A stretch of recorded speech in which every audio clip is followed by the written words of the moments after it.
अस्सलाम वालेकुम दोस्तों, आज की इस वीडियो में हम आरसीसीबी और ईएलसीबी के बारे में जानेंगे। इन दोनों में क्या फ़र्क होता है, इनके कनेक्शन कैसे किए जाते हैं, इनका वर्किंग प्रिंसिपल क्या होता है और इनको कहां कहां पर यूज़ कर सकते हैं। दोस्तों, बहुत से लोगों को कन्फ्यूज़न होती है कि आरसीसीबी और ईएलसीबी दो अलग अलग डिवाइस हैं, लेकिन ऐसा बिल्कुल भी नहीं है। आरसीसीबी का मतलब होता है रेजिडुअल करंट सर्किट ब्रेकर, जबकि ईएलसीबी का मतलब होता है अर्थ लीकेज सर्किट ब्रेकर। ये दोनों सर्किट ब्रेकर आरसीसीबी और ईएलसीबी एक ही काम करते हैं, सिर्फ काम करने के तरीकाकार में 19-20 का फर्क होता है। दरअसल आरसीसीबी ईएलसीबी की एक तरक्की याफ्ता किस्म है। पहले ईएलसीबी होता था जिसको हम अर्थ लीकेज सर्किट ब्रेकर कहते हैं। अर्थ लीकेज सर्किट ब्रेकर जो होता था, इसको हम अर्थ प्रोवाइड करते थे, तब जाके वो हमको प्रोटेक्शन फराहम करता था। लेकिन आरसीसीबी में ऐसा बिल्कुल नहीं होता। इसमें आपको अर्थ लगाने की जरूरत नहीं होती। ये बगैर अर्थ के आपकी बॉडी को प्रोटेक्शन फराहम करता है। यानी कि अगर आप अर्थ वायरिंग ना भी करें, सिर्फ इसमें न्यूट्रल और फेज को अटैच कर दें, ये तब भी आपकी बॉडी को बिजली के झटकों से बचा लेगा। आरसीसीबी के पॉइंट एमसीबी ब्रेकर की तरह होते हैं, जिसमें दो इनपुट्स होती हैं और दो ही आउटपुट होती हैं। आरसीसीबी ब्रेकर के अंदर अगर हम इसकी इनसाइड की बात करें कि ये किन चीजों से मिलकर बनता है या इसके अंदर क्या होता है, आरसीसीबी ब्रेकर के अंदर एक सीबीसीटी लगा होता है, जिसको हम कोर बैलेंस्ड करंट ट्रांसफार्मर कहते हैं। इसके अलावा इसके अंदर एक मैग्नेटिक रिले क्वाइल होती है और एक ट्रिपिंग सेक्शन होता है। इसके बाद इनपुट और आउटपुट टर्मिनल होते हैं। के वर्किंग प्रिंसिपल की बात करें तो आरसीसीबी सर्किट ब्रेकर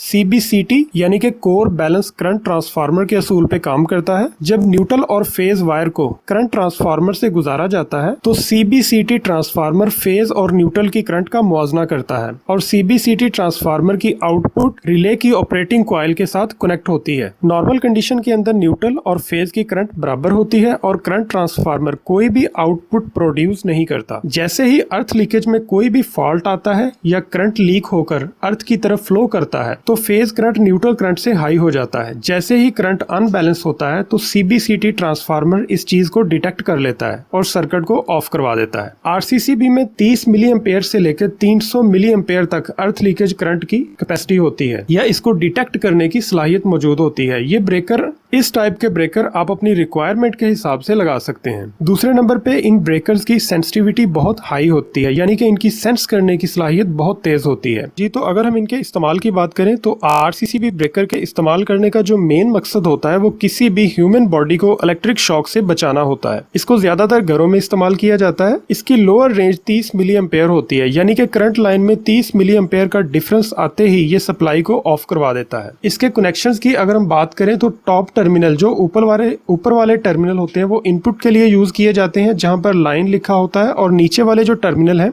वो आउटपुट के लिए यूज किए जाते हैं जहां पर लोड लिखा होता है। अगर इसकी टेस्टिंग की अगर हम बात करें तो इसको हम वर्किंग कंडीशन में टेस्ट कर सकते हैं और इसके अलावा इसके ऊपर एक टेस्ट स्विच लगा होता है उसकी मदद से। तो कुछ लोग घरों की वायरिंग में एमसीबी यानी कि मिनिएचर सर्किट ब्रेकर लगाकर ये समझते हैं कि अब हमारी वायरिंग जो है वो कम्प्लीटली तौर पे प्रोटेक्ट हो चुकी है या हमने अपनी वायरिंग की तमाम रिक्वायरमेंट पूरी कर ली है। एमसीबी ब्रेकर जो होता है वो सिर्फ शॉर्ट सर्किट और ओवरलोड करंट की सूरत में ही काम करता है। एमसीबी ब्रेकर आपकी वायरिंग के जल जाने और अप्लायंसेस के जल जाने से प्रोटेक्ट तो करता है, लेकिन जबकि आरसीसीबी ब्रेकर आपकी बॉडी को शॉक लगने से महफूज रखता है। इसलिए घरों की वायरिंग में आरसीसीबी और एमसीबी इन दोनों का होना बहुत जरूरी है। उम्मीद है कि आपको आरसीबी, आरसीसीबी और ईएलसीबी इनके डिफरेंसेस का पता चल चुका होगा। तो आई होप कि आपको ये वीडियो अच्छी लगे, तो इस वीडियो को लाइक कर दीजिएगा और इस चैनल को जरूर सब्सक्राइब कीजिएगा ताकि जब भी कोई नई वीडियो अपलोड हो आपको उसका नोटिफिकेशन मिल सके। So thanks for watching this video. Allah Hafiz.